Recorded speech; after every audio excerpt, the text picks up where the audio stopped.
morning. Welcome to Breakfast with the Stars. This is the kickoff event for the Forsyth County Chamber of Commerce Small Business Month. My name is Derek Brooks. I'm the chairman of the board for the Chamber of Commerce, but I'm also a I'm a star business owner, just like some of y'all. So you may know that the first week of May is Small Business Week, but the Chamber felt like 1 week is not enough time to honor small businesses. So we determined that May will be our small business month at the Chamber, and this is the first of 3 events that we're going to do around that. So let's see. So if you're a small business person, you know that small business is different than big business. We have to show what it means to be a star business. We have to be small, targeted, adaptable, and reinvested.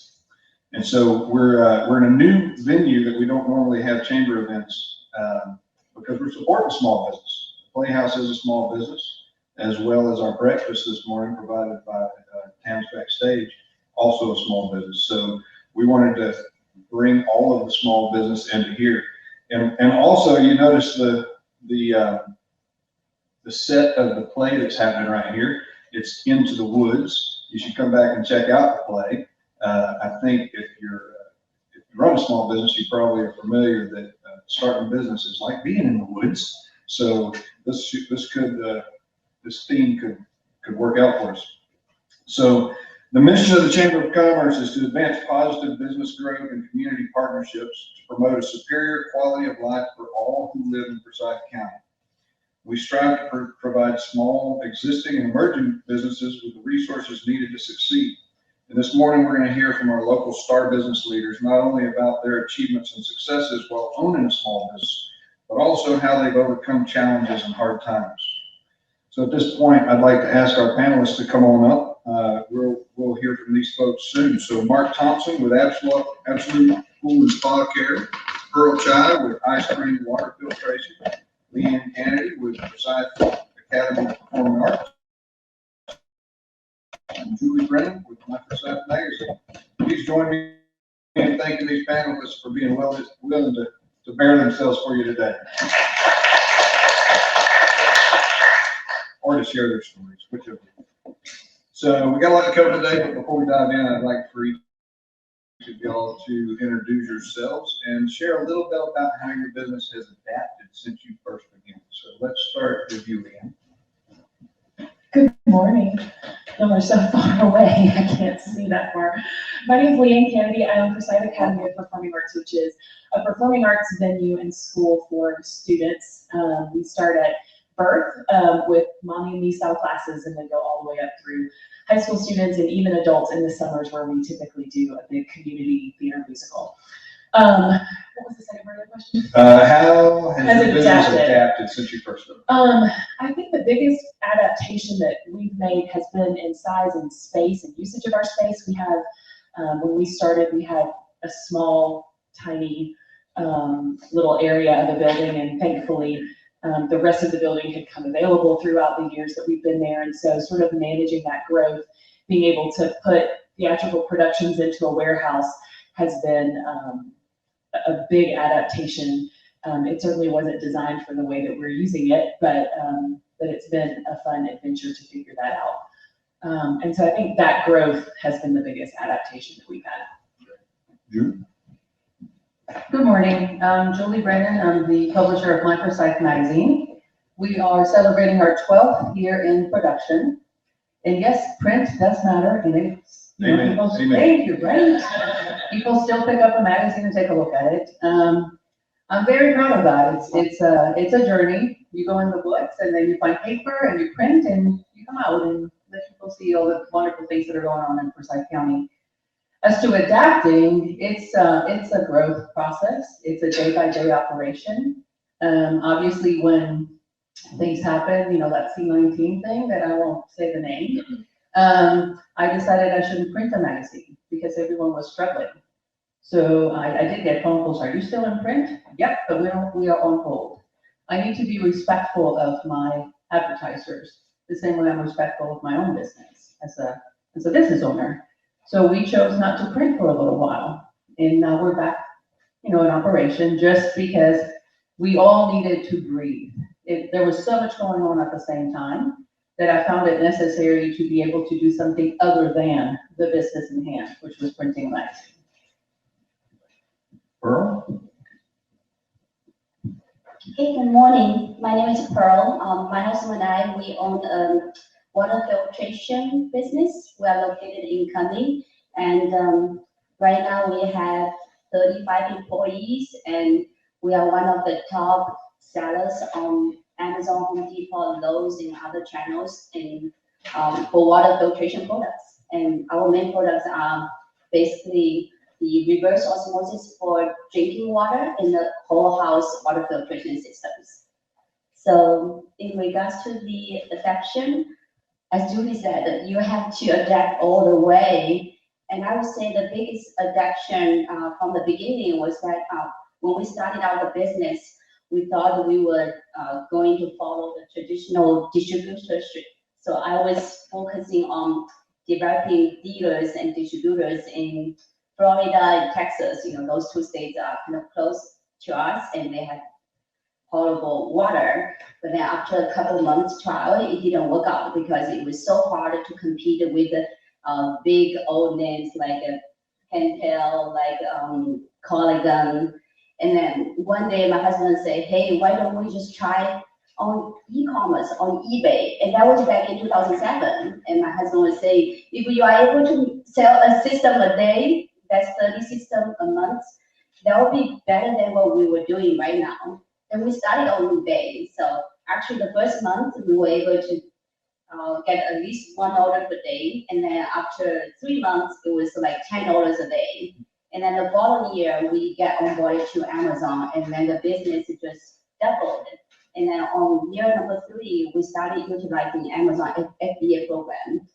Back in that time, it was quite new, but with the FBA program, we were able to expand our warehousing capacities. Like we were only renting a warehouse of 3,000 square feet, but with the FBA program, we were able to bring in the whole container to Amazon warehouse across the country. At that time, it was not too many Amazon warehouses. So the business actually tripled that year after we get onboarded with Amazon FBA. Thank you. All right, Mark?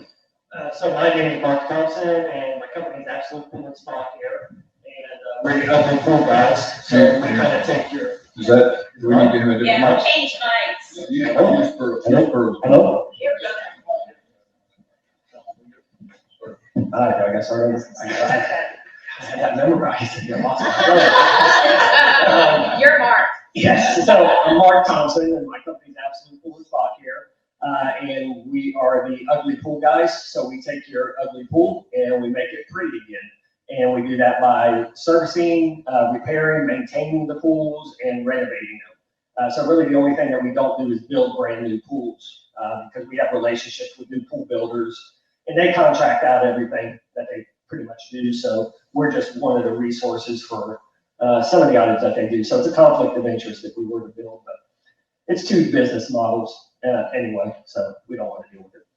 And how we have adapted over the years, March 15th was our 21st anniversary, so we've adapted a lot over the years, and just kind of the areas where we were located at. We started off in a 2-office building that was probably 300 square feet. I mean, it was just 2 rooms, and one was an office and one we had used for storage of parts or whatever we needed. So we didn't really have much inventory. It was very, very small at the time.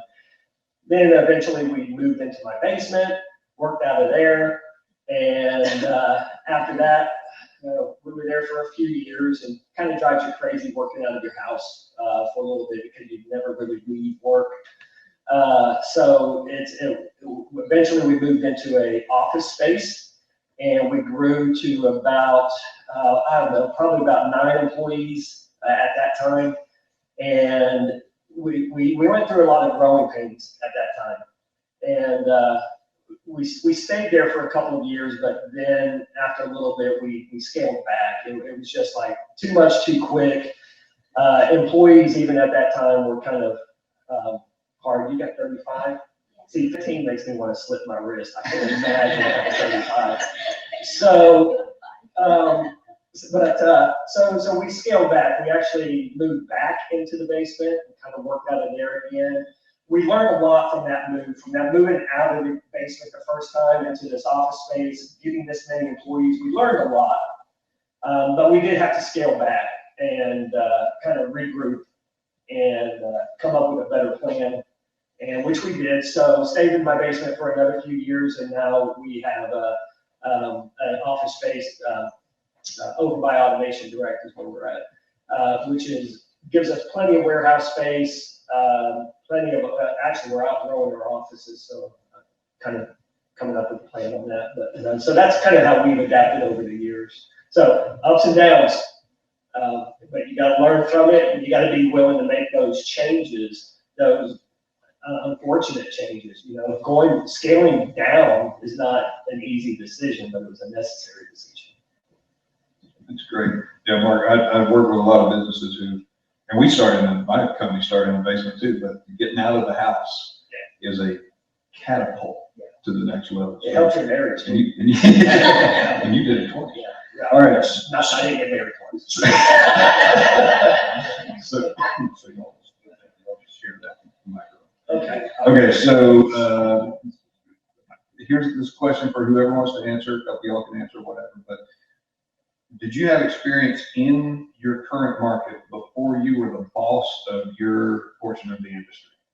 You can tell I like this question. No is the answer. As you may know, I'm from Caribbean. I was born on a little island called Vieques, that's part of Puerto Rico. And I'm an only child, and my grandparents and my mom never taught me fear. Which now that I'm a little older, not wiser, but older, they should have, but they didn't. So when the opportunity came up to have a magazine, I should have said no, but I didn't. Strictly because it gave me something new to try. My background is psychology, and I used to work with the military. It has nothing to do with writing or putting a magazine together or publishing one for 12 years. Did I mention 12 years? Yeah. And so what I realized is at some point in your life, something will happen that will trigger an emotion. That emotion may be fear, that emotion may be joy, or puzzle. You'll be puzzled. But take advantage of that moment, because it's like a little trigger in your brain, in that background of the woods that you live in, that says, try it out, you never know. So to answer that question, no, I had absolutely no background in journalism or writing, well, except for high school. You know, I did write in our little newspaper, that was called Echo. And literally when I started working for the military is when the passion started. And that's when you realize that every single person has a story to tell. It's whether they want to tell that story or not. And I decided, well, maybe I can start asking questions and getting people to tell me their stories, and they're willing to let me share it with others. I'll add to that. I did have experience in the performing arts, and at the time when I opened my business, I had a basement full of private voice and piano students, and they kept asking me the same question, which was, where could my child go to do a show or take a class? And I kept having to send them out of Forsyth County. So I saw a need, and so yes, I have experience in the performing arts. No, I had no clue what running a business was like.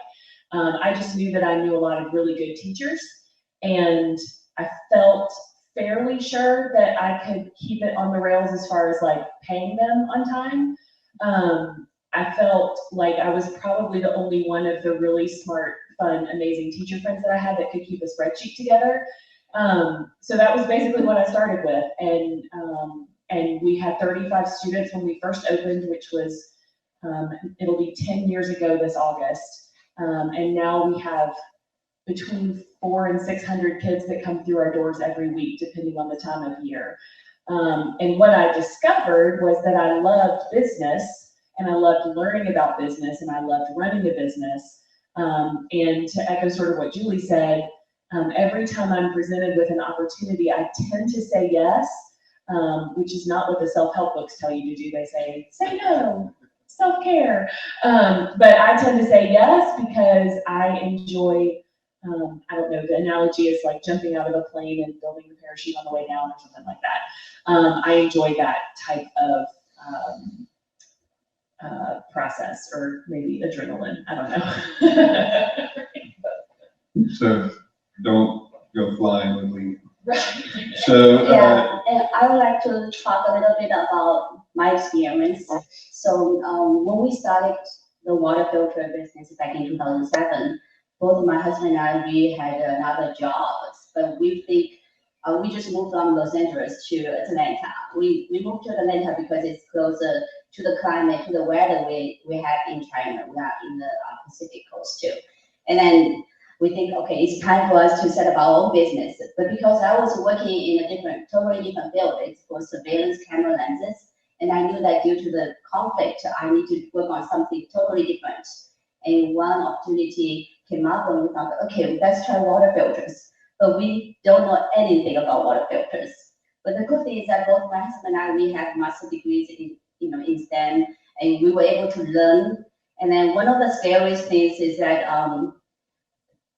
if you sell water filter, you might flood people's house. How are you going to handle that? And then people might be asking all kinds of questions. So we started really hard, and then it turns out to be a good thing. When you are dealing with a complicated product, don't be scared, because it could mean it's complicated for your competitors too. It could mean that it's a higher threshold, a barrier for new competition to come in. Because over the years, we had friends who just sell regular merchandise like clothing, sneakers, and then just after a few months, the market just got saturated, the price just got slashed, and their business is not sustainable. So, I mean, when you are working on some new products, and even if it's complicated, as long as you started and you become an expert of it, you will succeed. Yeah, so I was doing swimming pools while I was in college back in 1992. So I opened the company in 2001. So I was doing this for several years before. I grew up in Ohio, so I was going to college and working at a pool company up there. And then just the company ended up moving me down here back in '96 to get them started with swimming pools. So that's how I ended up being down here in Atlanta. But when you open up a company, most people will go and open up a company because they know the trade. They know that skill, like I do swimming pools. Okay, so I opened a business, obviously based upon swimming pools. Well, once you open up a business, you are no longer just a master in that skill. You are a business owner. And so now you have to know how to run a business. And knowing how to run a business, well, I, thought that I had a pretty square head on my shoulders and thought that I could open up a company and get through it. And, I did. But there was a lot of learning along the way. So if you're new in business, or if you're opening up a business, just kind of keep that in mind. You are no longer just a master in your skill. You are a business owner, and your employees, your team members, they're relying on you to make wise decisions for the business and for their future. Very nice. So I had a high school student was interviewing me, and they said, "How do you become a successful business person?" I said, "Well, if you're saying I'm successful, I'll tell you how I got here. I messed every possible thing up before getting to this point, right? I've done it all wrong. So I'm sure you all have done things wrong. I know that there's times where I'm really busy, but I'm not making any money. That's not my favorite times. So my question to y'all is, what have you wasted the most time on in your business to get to here?" There you go. A few things come to mind, but I'll go with the hiring process. I'll start there. Because that's one thing that I had to learn, and I still learn, on how to hire, what questions to ask, what methods to use to look at backgrounds and, look at their social media pages. There's just a lot that kind of goes into the hiring process so that you're hiring the right kind of people for your company. So that, I wasted a lot of time, and I hate to say it, but I still do waste a lot of time because, well, you know, a lot of these people that come in, they're master interviewers.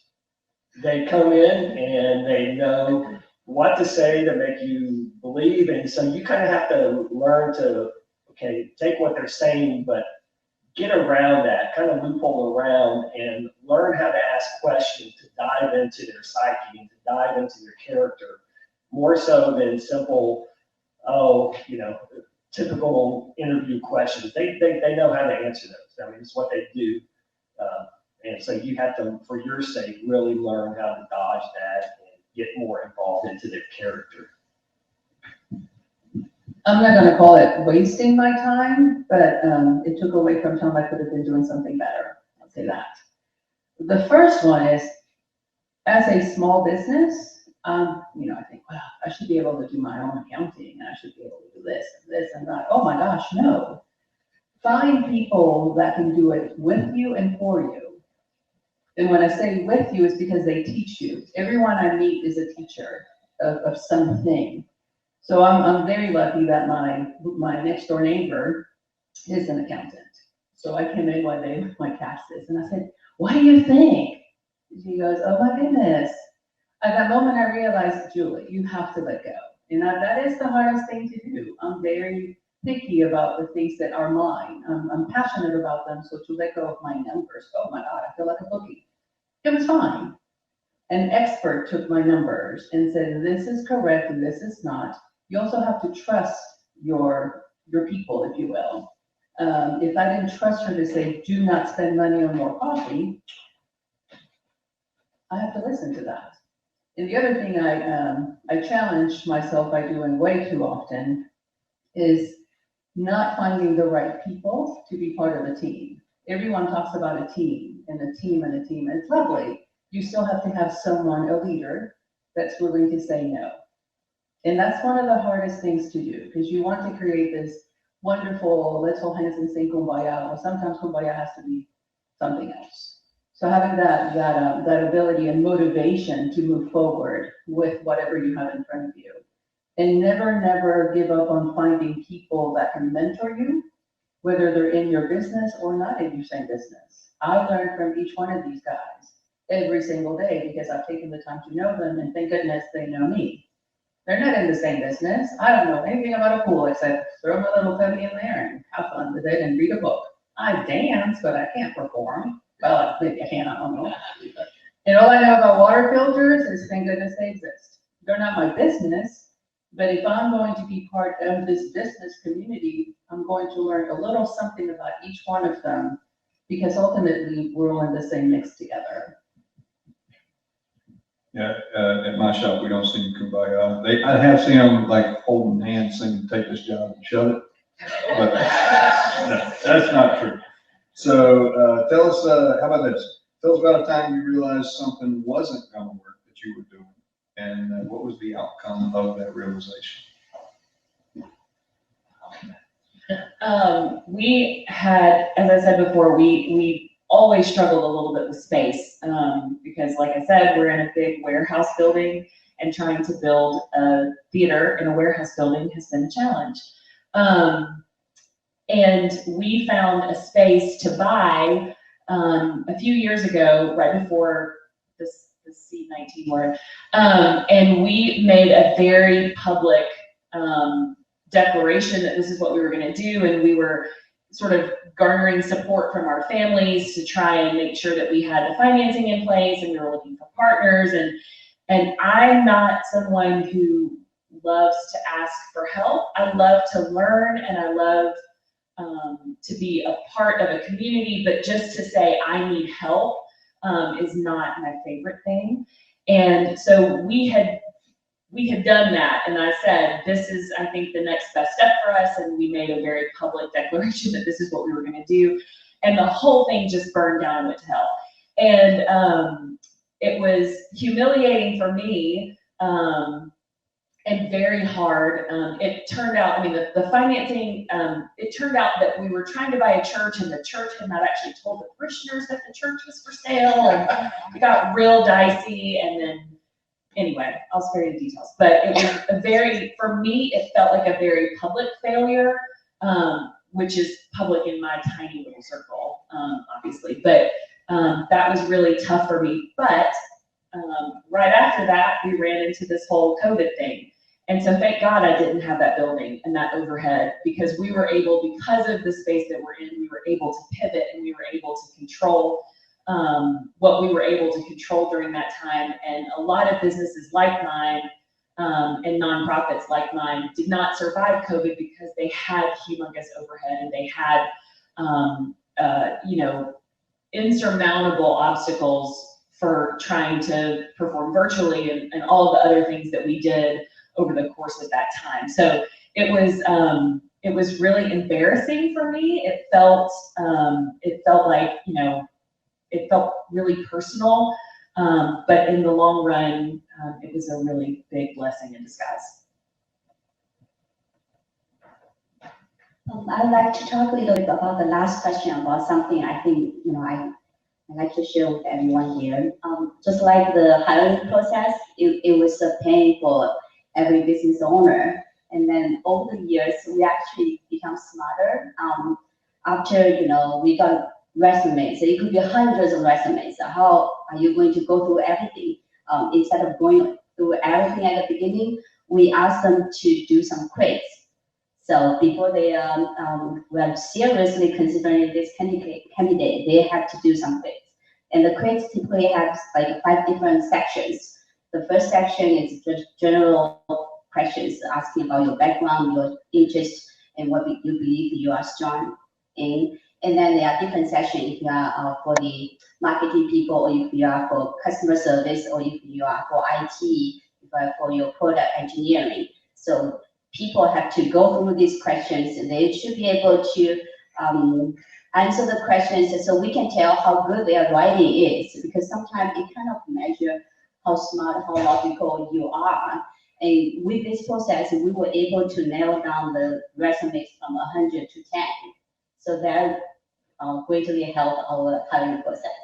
And then we go through the phone interview and then on-site interview. And it works pretty well over the years. Yeah. And then another one kind of echo with Julie's hiring professional service. So we have a very bad experience with the trademark registration. So when you are starting our business, you were thinking about to set up business, and you try to think about name for your business or your product, and you spend lots of time just like thinking a name for your babies, right? But then after you got the name, you probably, if you did not consult a professional service at the beginning, you probably didn't go to USPTO website to search if this name is still available. Was it being registered by someone else? And then apply for your trademark. And we didn't do that until 5 years later, when we were quite popular online. And then at that time, we found out that the name Ice Cream was registered by a company in California, but they never had a product on the market, but they got it registered. So over the years, we have 2 options: either change to a different trademark names. We learned the lesson, so now we have more than 20 different trademarks. So whenever we found good name, we just register it right away. And then for this trademark, because we were so into that, we really didn't want to give up. And then I think 5 years ago, after 7 years of waiting, this company went bankrupt, and then they sold all their IP technology to a bank, and then the bank didn't renew the trademark in time, and so the mark was dead, and then we got ours mark. So we were just so lucky. But my lesson tells you that if you are thinking about a name for your company or your products, get it registered right away. If it was already registered, and then change to a different name. That's very wise. Learn from Pearl's mistakes, right? So here's what I know about small business. Small business owners hustle. Small business owners are generally control freaks. I speak for myself, and we're willing to do things that other folks are not willing to do. Now, the problem with that is sometimes we forget to measure. So what do y'all have in place? What metrics do you measure to know that you're successful? And how has that changed over time? Well, I'm going to answer the question a little bit differently than based upon metrics. I can talk about that, and I can talk about what we do as far as measuring our KPIs and things like that. But really, I'm just going to kind of go off a little bit of a path here, and how, you know, I personally determine success of our company is how well our employees are doing and how successful they are. I believe that if you're looking at things from a monetary point of view, you know, obviously we need money. You know, we need to make a profit. So I'm not saying that. But if we're looking at things for selfish reasons and have selfish goals, that's going to kind of trap us in this method of looking at things to where we might be coerced to be a little dishonest, or maybe manipulate something that's not quite the way we should be doing things. So if we start to look at things unselfishly, everything else, so I've learned, is a byproduct. If I take care of my employees, if I try to create an environment where they stay, they don't quit or go start up their own companies, which is very easy to do in the pool business. All you need is a truck and a business license. That's all you need. And you can go start up your own pool company. So trying to look at the success of what our employees are doing in their life and how they've grown, and can we open up another branch possibly to allow them to manage and run that business. I think if you focus on something other than you directly, you 100% directly, everything else will fall into place. Your employees will be happy, which will hopefully in turn make your customers get good service, and they're happy, which in turn brings in money. So everything's just a byproduct of looking at your team and looking at your individuals. Some of my proudest moments with owning a business is seeing people, some of my team, buy their first house or buy a car or get baptized. I've seen all of that, have their first kid, second kid, you know, build a family. All of that is so much more rewarding than anything that I could have really asked for when I first opened up, because that wasn't where my mind was when I first opened up. But it grew to that, it matured to that. So that's kind of how I personally gauge success, is by looking at my employees to see how well they're doing.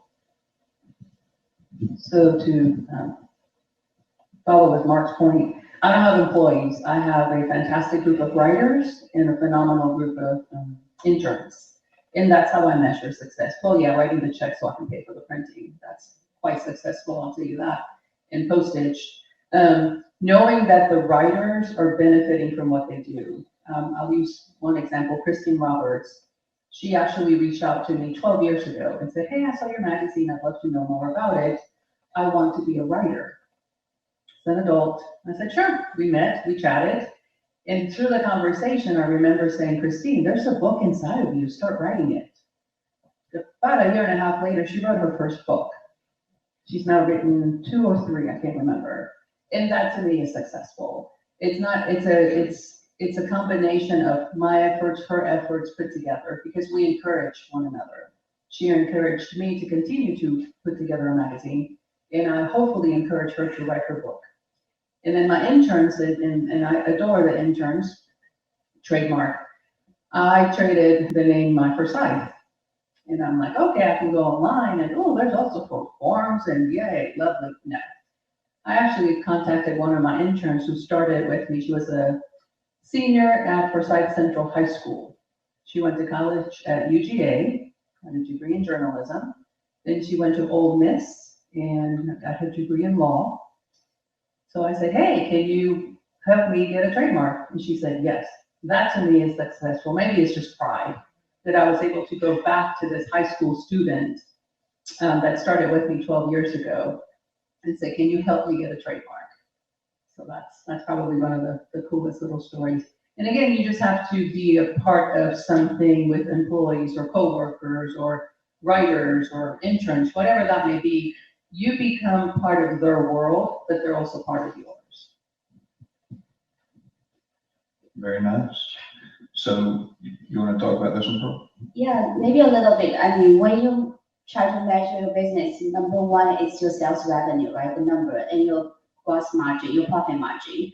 But over the years, we have focused more on customer satisfaction because, you know, details determine success. So in the past few years, we have a big team of local customer service team in-house. So when people are calling our company, asking for pre-sale or after sale questions, they didn't get connected to overseas, to India. They got to talk to a real American, and they were able to provide professional advice, answering them professionally. And then we spent so much time in perfecting our manuals, you know, instruction manuals, our installation videos. So if you go to YouTube, you type in ice cream water system, there will be like several dozens of installation videos telling you how to install, how to change filters. It's very detailed, very like a dummy proof. And then we also spend a lot of time, you know, just perfecting everything, all the labels to make sure there is no confusion. So customer satisfaction becomes our number one criteria to measure our business. Thank you. So another, I guess there's an up and a down to being a small business owner, especially when we're small, when we don't have a big staff specifically. We spend a lot of time working in the business, doing the day-to-day, putting out fires, and we don't have time to actually work on the business. And some people never work on the business. So for you panelists, how often do you spend working on your business on average each day? Okay.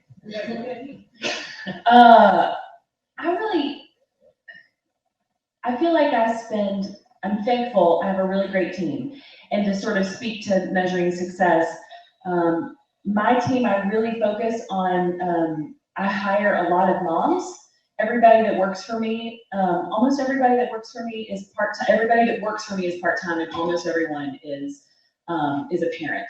And it works really well for me and for them. I have about 13 or 14 people, depending on the time of year, sometimes up to 16 people that work with me, who are employees, but they're all part-time. And I love that I'm able to, and we build our schedule of classes and productions and all the things. I build that around those parents.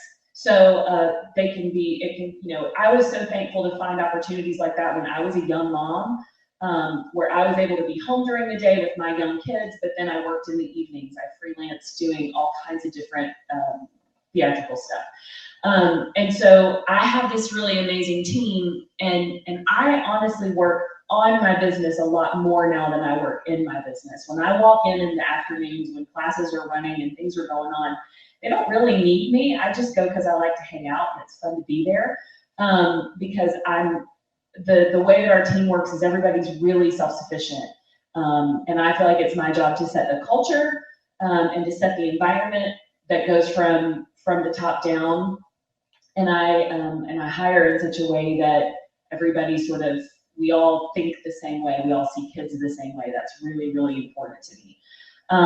So I work on my business, several hours a day, but I also thankfully have time to do things like this and to work with the chamber, to work with my husband and I are CASAs in Forsyth County. I do a lot of other types of work, consulting and working with other arts organizations and things like that, which keeps everything fresh and interesting for me. I get bored kind of easy, and so being able to consistently sort of switch up my day is really important to me. My days are never the same. So sorry, that was a really long-winded answer. You probably just That's great. That's great. Hey, listen, if we needed people that didn't talk, you would be. If I think in terms of my business, first and foremost, it's not small. You did it to me. I think it's a big business. That being said, I probably started working the business 70-30. 70% I was all out there selling, talking, doing, and then I thought, oh, I'm killing myself. I had to find a balance. And sometimes tragedies have to happen in your life for you to find that balance. I had that. My husband passed away suddenly. Well, that was just a rude awakening. And I realized you have to calm down, Julie. You can't be go, go, go all the time. It looks like I am, but I'm not. So I decided I consciously worked on putting time limits on what I did. So yeah, of course I'm microsite and I'm out there and I work, but I also realized I don't have to always be, hello, I'm Julie Brennan, Microsite Magazine, because eventually the business owns me.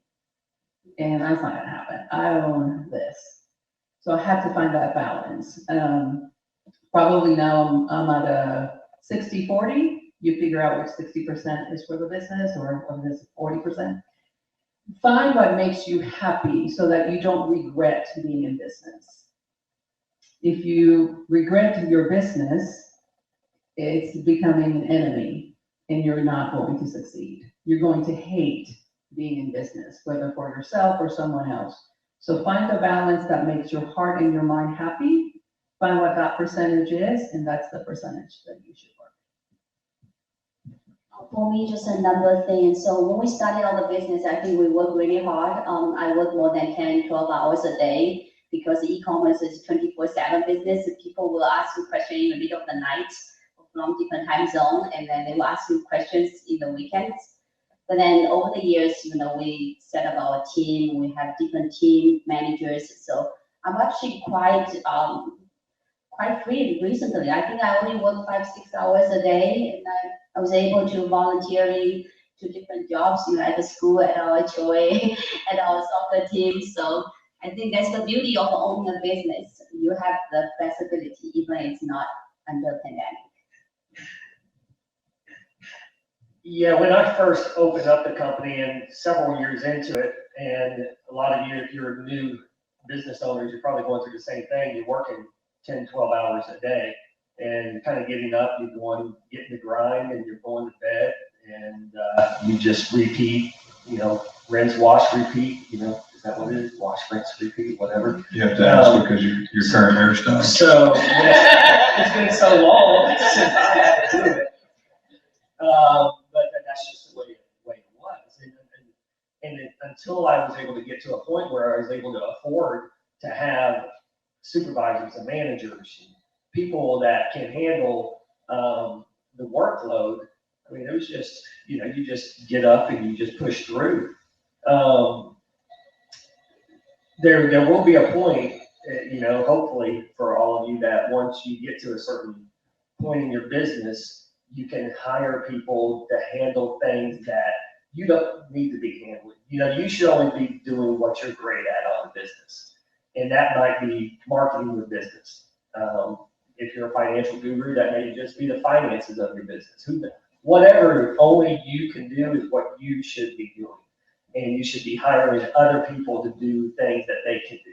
Now that's easier said than done, especially when you're a new business.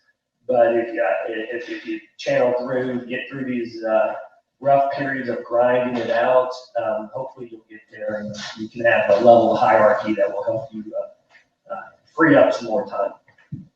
I'll add one little comment to what Mark just stated.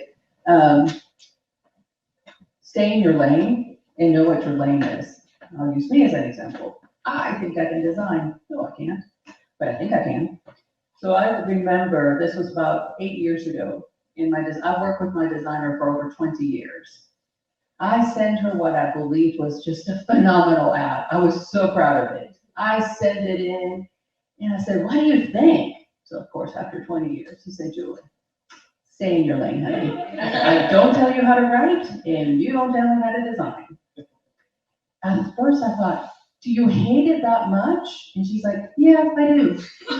So the Julie that I know from 12 years ago would have been just, oh my gosh, I need to find a book. I need to learn how to do this. And then the Julie I know is like, no, you don't. That's why you have experts in the field. That's why you're able to say, you do this because I know how to do this. Do we collaborate? Absolutely. Business is collaboration with everyone.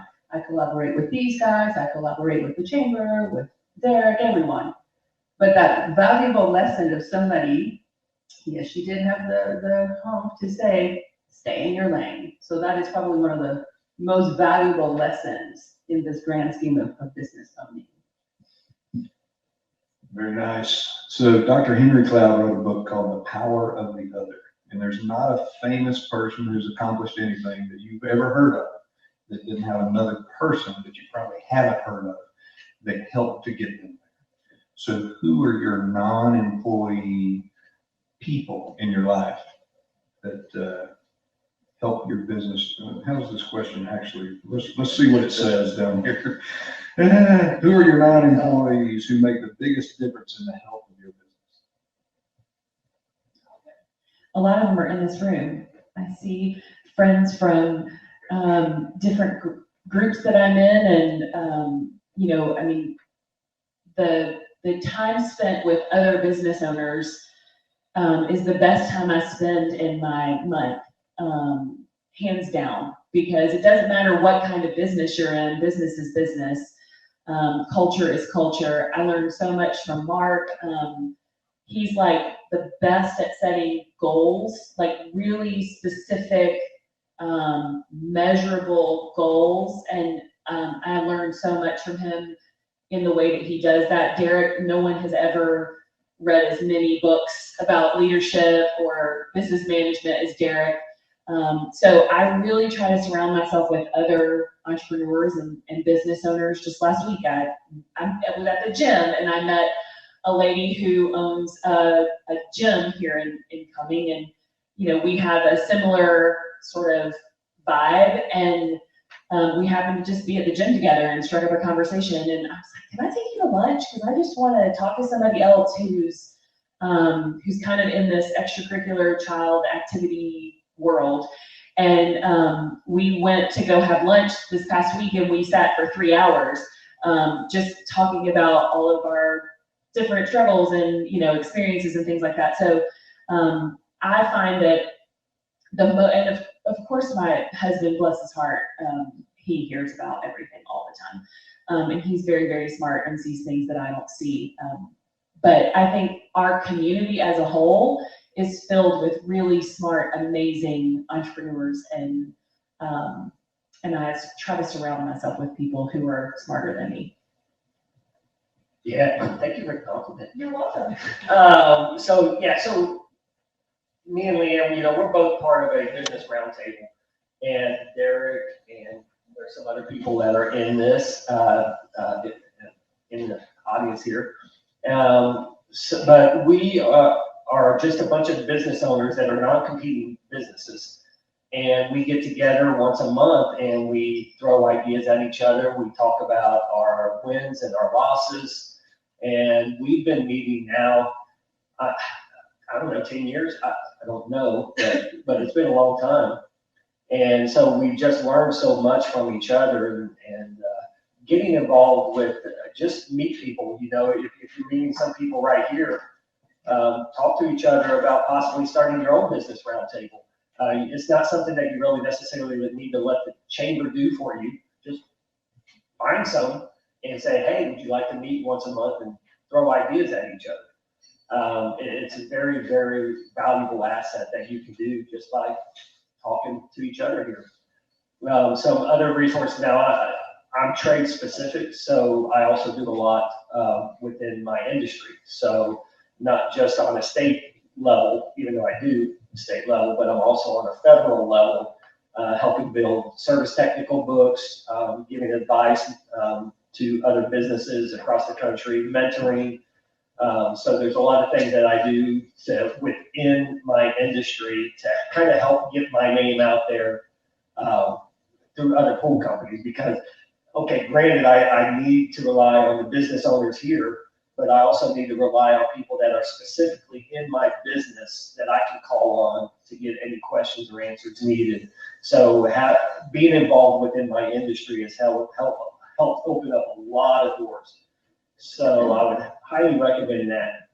The third one that I'll recommend to you, look up the Small Business Development Center, SBDC. Small Business Development Center is a very, very resourceful tool and a free tool for you. And those people are here. They work out of, they're a part of Georgia University, even though they're off, I think they're out of Gainesville, but they will work with you. They will help you with any financing information that you want. They actually help me identify in my industry, what percentage of my revenue should be my payroll. They help me identify that. And that allowed me to know whether I can hire, whether it's wise for me to hire another person or whether it'll get me over that percentage and I need to just fight through it right now. What should my cost of goods? What should my percentage be on cost of goods? Very valuable resource. And they do a lot more than financing. They'll do social media, they'll do website audit, they'll do a lot of things for inventory control, finding the value of your company. So It's free. I know it's free. It's free and they're amazing. All of it boils down to conversation. There's value to conversation. To this conversation, when we are out at Community Cup and then Mark walks in, or we have a cup of coffee and we chit chat. Those little vignettes of information, they may be just a hello, how's business? Hello, how are you doing? But those little vignettes are fabulous because it reminds you of what you started to begin with. You know, no one told me you will start a magazine and you will do this. I said that to myself. Eventually I said, hey, you're doing pretty good, keep on going. And found people out there all over the place. And there's so many free resources. We can write a book about it. Part of your question had to do with what motivates you, what keeps you going. I'm blessed that I actually meet so many people and I tell their stories in the magazine. Those are the people that keep me going. You know, when a lady sent 5 stories in a little brown envelope, and I don't know if you'll ever publish these, but here they are, this is my name, and here's some pictures. I did it. And I didn't tell her. I mean, she said, if you want to, that to me says, do it if you want to, so I did. And then to get an email back, I don't think I'll ever get to meet this lovely lady. But she took the time to read the magazine, she liked it, and she submitted 5 stories. That's what keeps you going, because I'm here to tell you every single day, I say, you know what, this will be my last issue, and I'm so excited about it. It's like giving birth to a print issue, whenever, but it's when you get those comments, or those emails, or people saying, hey, I read the story about such and such, and I'll go, oh my God, that was like 5 years ago. So there's value to the product, I hope, and that's what motivates me to keep at it. Well, that was awesome.